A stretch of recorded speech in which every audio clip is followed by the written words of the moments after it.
Bonsoir coach. Bonsoir. Merci de venir répondre à nos questions. Ce soir, un match serré qui aurait pu basculer des deux côtés. Il a basculé du côté de l'Union Tarbes-Lourdes. Est-ce que vous avez une première réaction à cette rencontre? Bon, globalement, déjà, je pense que c'est mérité.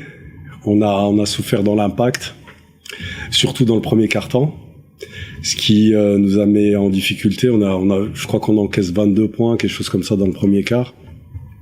Et puis on a eu du mal à trouver du rythme, à savoir courir et jouer un petit peu en première intention. Ça a été très difficile pour nous.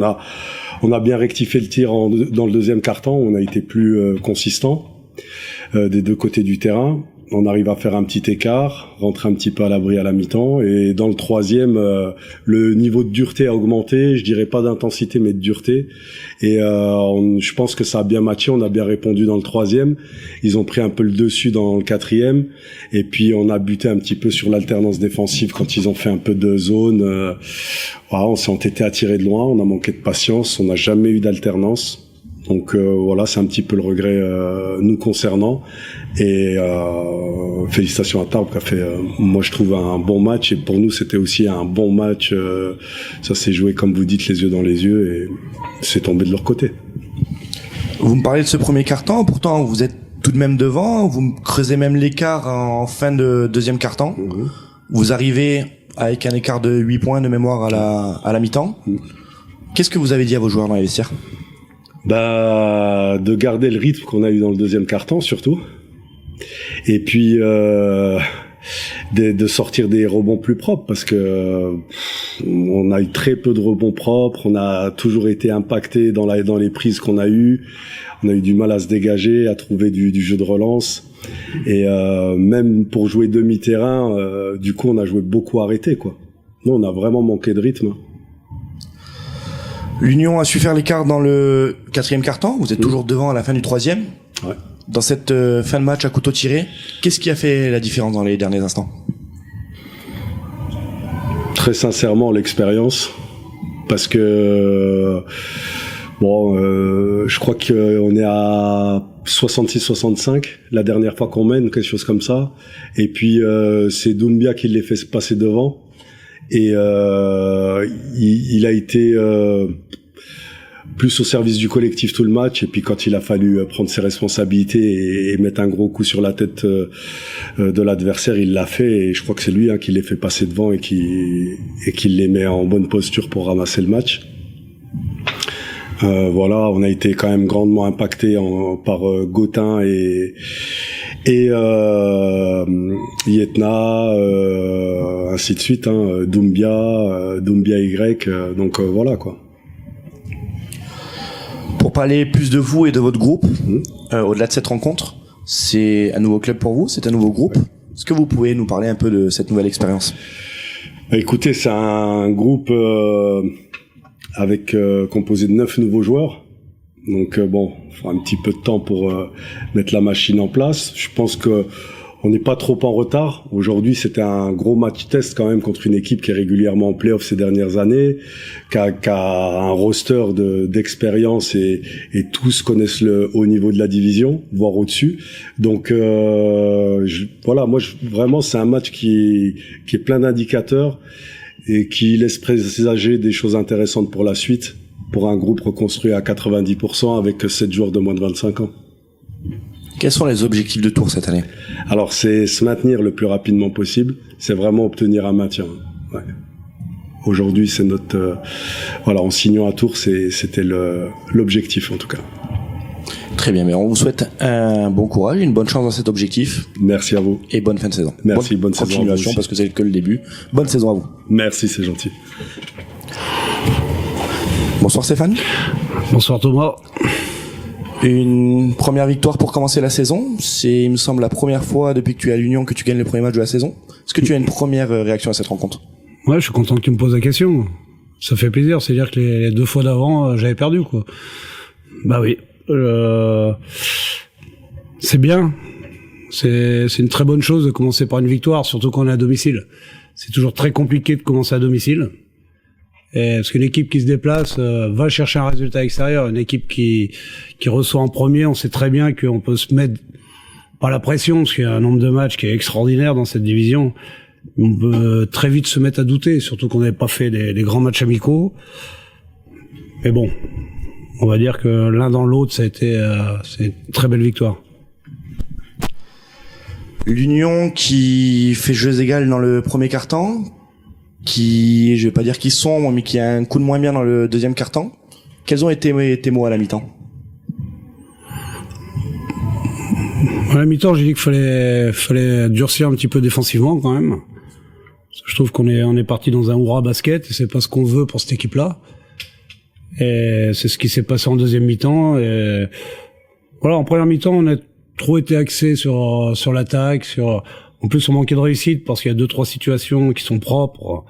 On a des tirs à 3 points qui peuvent nous faire une petite bascule à 4-5 points, ou 6-7 points et on les met pas dedans. Certains se préservent un peu des fautes inconsciemment.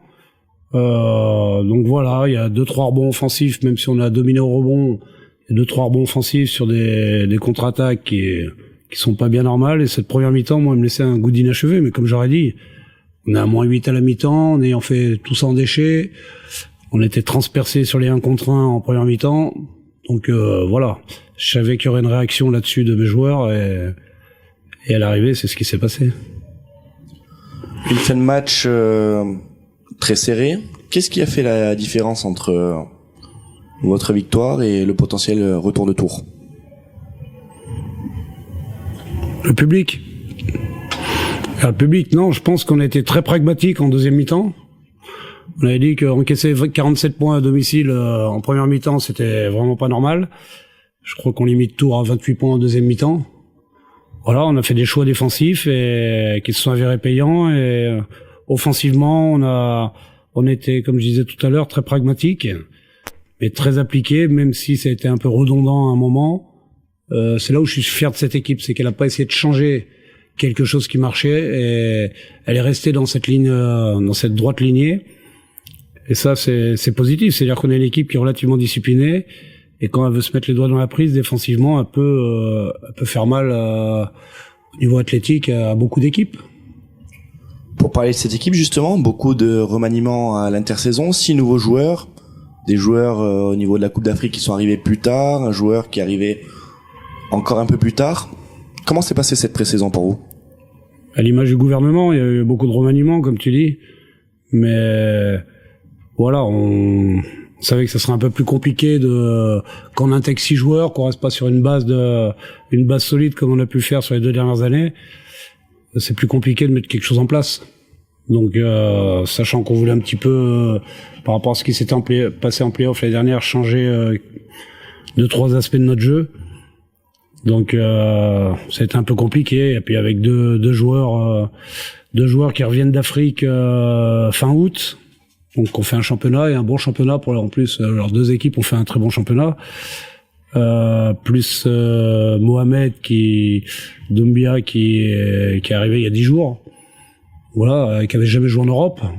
Donc tout ça, ça nous met beaucoup de retard à l'allumage. On est encore très loin de ce qu'on peut faire, mais moi, ce que j'ai dit aux joueurs, c'est ce que je relève, c'est le cœur qu'ils ont mis et la solidarité défensive qu'ils ont pu mettre.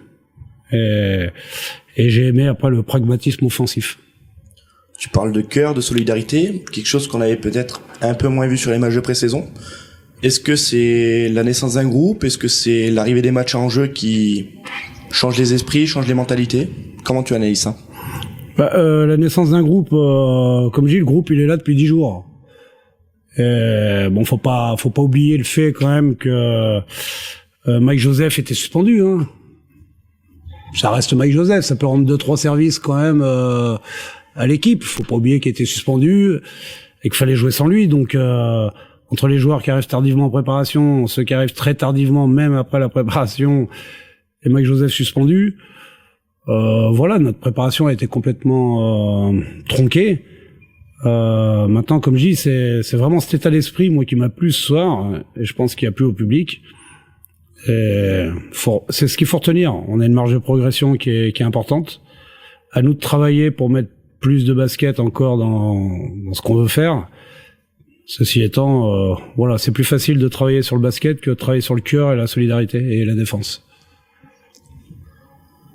Une nouvelle fois, vous avez passé le premier tour de Coupe de France, une nouvelle fois, un calendrier qui, déjà, dès le mois d'octobre, va être surchargé. Comment on prépare ce mois d'octobre avec des matchs à rallonge? On prépare les papiers du divorce. Si on joue le 3, le 30, le 3, le 7, le 10, le 13 et le 17. Voilà. Donc à un moment, il va falloir alléger tout ça, et il va falloir qu'on s'y penche, et certainement que la fédération saura l'écouter. Donc parce que là, c'est pas possible. C'est impossible de faire ça. Il y a au moins un match qu'il faudra déplacer, ce sera le match de Coupe de France. Match de Coupe de France où l'Union recevra les Sables d'Olonne. Pour cette saison, quels sont tes objectifs avec l'Union? Le premier objectif, je suis content, il est atteint, c'était gagner le premier match. Maintenant, il faut qu'on gagne le deuxième match. Donc les objectifs, je vous les avais donnés, c'est de gagner le premier, après le deuxième. Puis voilà, et faire en sorte d'intégrer la poule haute, c'est jamais évident, et après faire en sorte d'aller en play-off.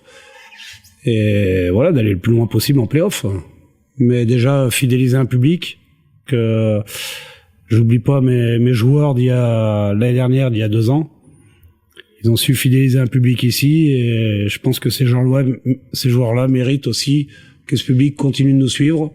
Et ce soir, quand on voit l'ambiance qu'il y avait dans la salle, voilà, je suis super fier d'eux et de ce qu'ils ont pu rendre à nos supporters. Donc du coup, à défaut de pouvoir vous suivre au second match, on vous suivra en ligne et on se retrouve au 3e match ici contre Chartres. Et on vous souhaite un bon courage pour ce déplacement. C'est très gentil, Thomas.